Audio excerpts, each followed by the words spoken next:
Bismillahirrahmanirrahim. Assalamualaikum warahmatullahi wabarakatuh. Okey, pada semua pelajar ekonomi tingkatan 5. Okey, hari ini kita masuk kepada peranan kerajaan mengawal selia pengeluar dan externality negatif. Okey, kita tengok ya apa dia. Ni tajuk dia. Peranan kerajaan mengawal selia pengeluar dan externality negatif. Okey, sebelum ni awak dah pergi pada imbangan pembayaran. Inilah tajuk apa pertumbuhan ekonomi. Kan cikgu terangkan sebelum ni. Tajuk kesan pada imbangan pembayaran. Okey. Okey, sebelum ni based on buku teks. Okey, textbook. Tapi untuk lepas ni awak tak payah buat nota dah. Kita terus pada nota yang cikgu bagi bekalkan kat awak tu, awak tulis je dekat sini. Lagi senang lah. Okey. So, peranan kerajaan yang pertama mengawasi pengeluar dan externality negatif. Okey, kita tengok apa tu externality. Okey. Kalau tengok kat sini, externality dikatakan menggambarkan ketidakcekapan dalam pasaran atau kegagalan dalam sistem harga. Externality negatif merujuk kepada kos luaran yang ditanggung oleh masyarakat selain pengeluar dan pengguna barang itu. Kos luaran merupakan kesan yang memudaratkan masyarakat akibat aktiviti ekonomi yang dijalankan. Okey, sebenarnya externality ni adalah kesan luaran. Okey, tapi yang dia nak fokus kat sini kesan luaran negatif. Sebab itulah nama dia externality negatif. Okey. Maksudnya kalau awak buat perniagaan, apa kesan luaran yang orang lain kena tanggung? Sebab tu dia tulis ditanggung oleh masyarakat selain pengeluar dan pengguna barang itu. Contohlah, awak buat syarikat kilang. Awak buka kan syarikat kilang papan. Okey. So, externality negatif dia ialah contohnya pencemaran udara, habuk-habuk kayu ataupun asap kilang. Tu ialah externality negatif. Tu maksud dia. Okey, kesan pada kesan yang memudaratkan masyarakat. Okey, tu externality negatif. Okey, matlamat firma untuk memaksimumkan keuntungan. Okay, biasalah firma memang motif dia untuk keuntungan. Semua orang berniaga nak untung. Melalui aktiviti pengeluaran barang dan perkhidmatan mungkin menjejaskan kebajikan masyarakat. Maksud dia, macam cikgu cakap tadi lah, externality negatif tu ialah kesan luaran yang negatif yang orang lain terpaksa tanggung sebab kita buat perniagaan. Contohnya asap semualah. Okey, dia menjejaskan kebajikan masyarakat dengan mengeksploitasi pengguna menimbulkan kesan externality negatif. Kita tengok apa mengeksploitasi pengguna. Okey, ini Okey, firma mungkin menetapkan harga yang tinggi atas barang keperluan. Biasalah peniaga kan. Pengeluar juga mungkin menjual barang yang tidak selamat digunakan atau tidak berkualiti. Contohnya jual rokok. Contoh. Kan ramai kan yang isap rokok kan dalam kelas ni, lelaki. Okey, seterusnya menyebabkan kebajikan pengguna terjejas. Okey. Tu eksploitasi ni lebih kata menganiaya lah. Okey. Seterusnya menimbulkan kesan externality negatif. Contoh externality yang berlaku ialah pencemaran udara, macam cikgu cakap tadi, atau pencemaran air akibat pembuangan sisa industri. Hal ini menjejaskan kehidupan dan kesihatan masyarakat, seterusnya mempengaruhi taraf hidup mereka. Contohnya habuk-habuk tu kan daripada kilang. Kita jejaslah kesihatan, batuk semua tu. Okey, tu. Okay, kerajaan mempunyai kuasa untuk mengawal dan memantau aktiviti pengeluar barang dan perkhidmatan melalui apa? Yang ni lah mengawal selia ni. Kerajaan mengawal selia pengeluar tadi dalam tajuk tu. Okay, pengeluar tu ialah orang yang ada kilang tu. Dengan kata lain peniaga lah yang ada syarikat tu semualah.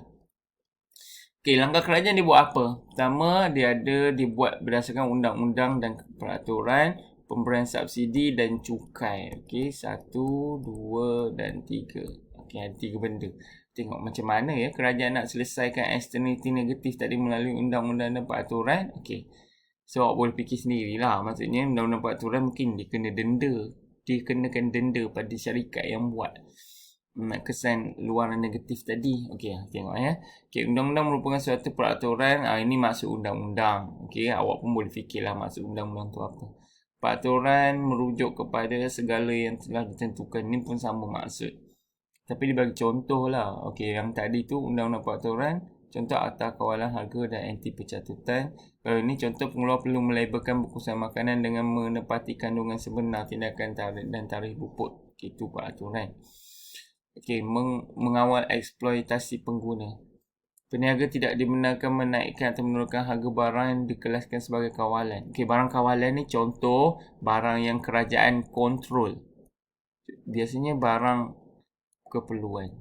Tepung, minyak masak. Contohlah. Okey, kerajaan juga melaksanakan dengan harga dan kuota dengan tujuan untuk mengawal harga pasaran supaya rakyat mampu beli. Okey, melaksanakan harga dan kuota. Nanti awak akan belajar tajuk ada kuota apa itu kuota. Setakat ni awak tahu kuota tu ialah had yang maksimum. Okey, had lah kuota. Okey, dalam masa yang sama cikgu terang ni, cikgu tulis sini, awak boleh tulis dekat nota awak tu. Okey, sekurangnya awak dah tak buat nota macam cikgu suruh sebelum ni, tapi pastikan nota awak tu penuh dengan apa benda yang cikgu cakap tu, tulislah. Okey. Okey, awak kena tahu juga dasar harga maksimum, dasar harga minimum, kuota. Okey. Kita tengok dulu dasar harga maksimum. Okey, definisi dia dasar penetapan harga yang lebih rendah daripada tingkat harga keseimbangan. Kebajikan pengguna dapat dijaga. Okey. Ini untuk kebajikan pengguna. Kalau dasar harga minimum, kebajikan pengeluar. Pengeluar ni penjual. Maksud dia macam ni lah. Dasar harga maksimum maksud dia dia nak selamatkan pengguna. Maksud dia ialah kalau nak letak harga paling tinggi, maksimum ni lah paling tinggi. Paling tinggi peniaga boleh letak berapa je. Tak boleh lebih daripada tu. Sebab dia nak jaga kebajikan pengguna. Kalau dia tak buat dasar harga maksimum, penjual akan buat suka hati je. Nak letak harga tinggi mana. Jenuh lah pengguna nak kena bayar. Lala tak ada orang nak beli kan. Tu untuk maksudnya tak nak menganiaya pengguna sebenarnya. Okey, dasar harga minimum pula kalau kita sebagai peniaga, okey, kerajaan letakkan paling rendah harga boleh letak berapa je. Kalau tak rugilah dia. Okey. Kalau letak harga bawah lagi dah tak ada untung langsung dia. Sebab itulah untuk kebajikan pengeluar ataupun penjual. Kesian dia kalau harga terlalu rendah. Okey. Okey, kuota pula had penawaran suatu barang. Macam cikgu cakap tadi lah, suatu barang pada tingkat kuantiti tertentu. Okey, had pengeluaran. Kesan dia mengatasi masalah lebihan atau kurangan barang di pasaran. Okey, kuota tu maksud dia letakkan, okey, nak keluarkan barang ni berapa jumlah je yang boleh. Okey, supaya tak berlaku lebihan, barang terlalu banyak ataupun kurangan. Okey, kalau keluarkan sikit sangat pun tak boleh. Okey, itu kuota.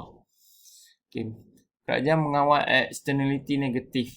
Okey, kita tengok ya. Mengawal melalui pemberian lesen. Lepas tu ni ditarik balik lesen kalau tak mematuhi peraturan. Okey, awak garis macam cikgu buat ni. Lepas tu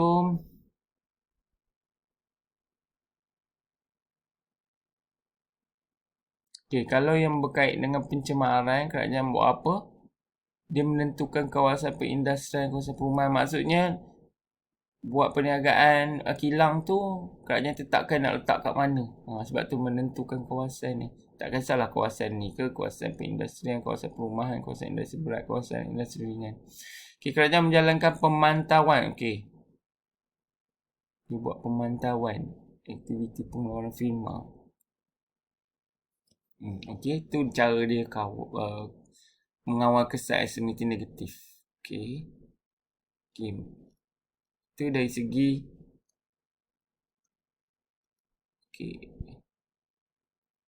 tadi undang-undang peraturan. Okey. Kena ada 3 tadi. Undang-undang peraturan. Okey, kita pergi pada nombor 2 yang ni pula pemberian subsidi. Okey, pemberian subsidi tu macam mana? Subsidi tu awak kena tahu. Pernah dengar subsidi kan tapi tak tahu maksud. Okey, bantuan keuangan yang diberikan oleh kerajaan, itu subsidi. Okey, contohnya subsidi minyak masak, awak pernah dengar kadang dalam berita ke apa. Ataupun subsidi petrol. Sebenarnya kalau kerajaan tak bagi subsidi, harga tu lagi mahal. Subsidi dengan kata lain, kerajaan dah support sebahagian harga barang tu. Okey. Motif kerajaan memberi subsidi adalah untuk menstabilkan harga barang dan mengurangkan kos pengeluaran. Kalau kerajaan tak bantu bagi subsidi pada barang tertentu, biasanya barang kawalan lah. Memang pengguna terkesan lah harga mahal. Mengawal eksploitasi pengguna, kita tengok apa dia yang bawah pada subsidi tu. Kerajaan memberi subsidi kepada pengeluar untuk mengawal harga barang. Bila kos pengeluaran meningkat, pengeluar akan memindahkan beban kos tersebut terhadap pengguna. Itulah kalau tak ada subsidi, kesianlah pengguna kena bayar. Jika kerajaan memberi subsidi kepada pengeluar untuk menampung kenaikan kos pengeluaran, maka pengeluar tidak akan menaikkan harga barang dan harga barang dapat dikawal. Itu sebenar dia bagi subsidi. Ni tujuan dia. Tujuan bagi subsidi. Sebab tak nak eksploitasi pengguna ni. Tak nak menganiaya pengguna. Mengawal kesan eksternaliti negatif, pemberian subsidi oleh kerajaan boleh menggalakkan pengeluaran satu barang. Memanglah menggalakkan pengeluaran satu barang sebab ni barang dah murah. Jadinya pengeluar akan keluarkan barang lagi banyak. Pengeluar yang ingin mendapat faedah daripada subsidi kerajaan akan mengeluarkan barang yang digalakkan oleh kerajaan. Maksud dia pengeluar akan mengeluarkan barang yang digalakkan oleh kerajaan. Maksudnya kerajaan dia akan bagi subsidi yang banyak kepada kilang yang tak buat eksternaliti negatif. Maksudnya kilang kalau dia tak mencemarkan alam, dia akan bagi lagi banyak subsidi. Jadi mestilah pengeluar ataupun kilang tu akan buat lagi pengeluaran barang yang tak menjejaskan alam sekitar. Nanti dia akan dapat banyak lagi subsidi bantuan kerajaan. Kerajaan selalunya akan beri subsidi kepada pengeluar yang menggunakan kaedah pengeluaran alam mesra alam. Macam cikgu cakap tadi lah.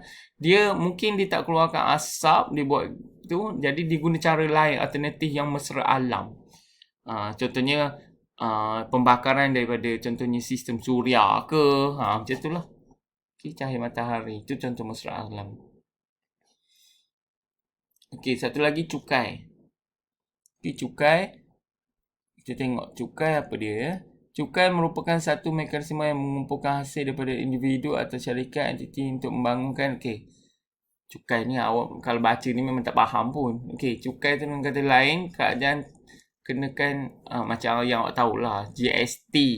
Sekarang ni SST yang menggantikan GST. GST tu maksud dia cukai barang dan perkhidmatan ataupun Goods and Services Tax. Sekarang ni dipanggil SST. Sales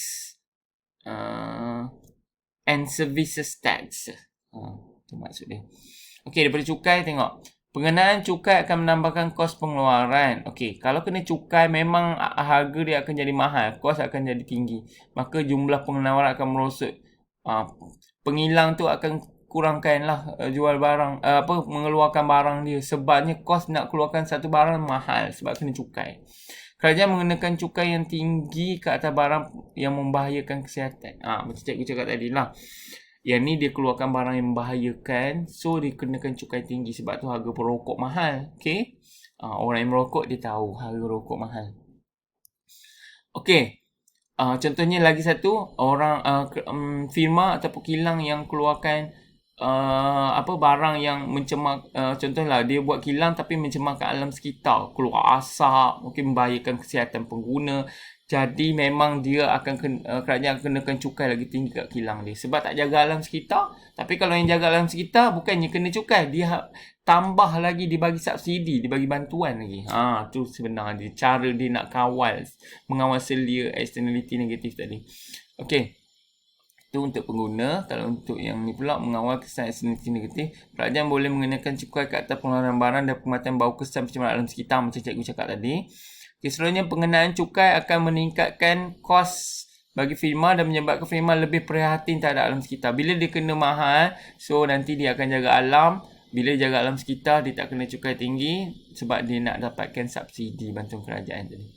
Contoh cukai karbon yang merupakan cukai persekitaran yang dikenakan ke atas kandungan bahan api. Itu contoh je lah. So itu saja untuk hari ini. Next kita akan masuk kat sini. Okay, so kita stop sampai sini. Ada apa-apa tak faham nanti